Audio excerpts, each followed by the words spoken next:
Kael Draven projeta une terrible onde de choc qui envoya valser en arrière tous les soldats autour de lui, leur corps arrachés du sol dans un souffle de puissance brute.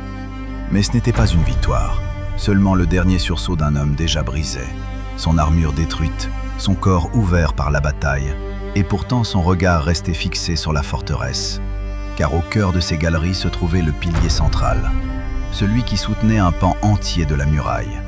Et s'il tombait, le mur s'effondrerait, ouvrant la voie à l'armée. Alors il avança, pas après pas, malgré les flèches qui venaient se planter dans sa chair, malgré la douleur qui ralentissait chacun de ses mouvements, jusqu'à ce que les sorciers lèvent leurs bâtons et appellent la foudre. Un éclair le frappa en pleine poitrine et le projeta en arrière avec une violence inhumaine, traversant un chariot de guerre avant de s'écraser contre la muraille dans un choc qui aurait dû le tuer. Et pendant un instant, tout disparut. Le bruit, la guerre, la douleur. Il chutait dans un vide sans fin, suspendu entre la vie et la mort. Puis des visages apparurent, ceux qu'il ne pouvait abandonner, et quelque chose en lui refusa de céder. Ses yeux s'ouvrirent brutalement et le monde revint avec une violence totale. La haine, la rage, et avec elle une force interdite qu'il n'avait jamais osé toucher, la lumière pourpre. Et cette fois, il ne la repoussa pas, il l'accepta.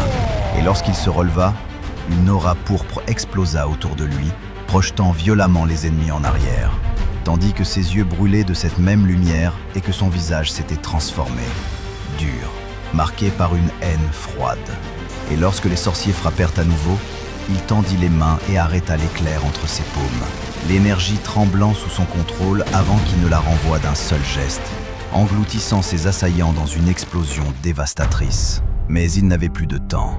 Son corps cédait déjà.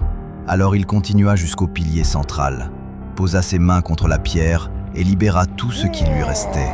La lumière pourpre s'intensifia et la roche commença à se fissurer, puis à se broyer sous une force invisible. Écrasée de l'intérieur dans un grondement terrifiant, les arches cédèrent, la muraille trembla, puis un pan entier du mur s'effondra dans un chaos de pierres et de poussière, ouvrant la brèche.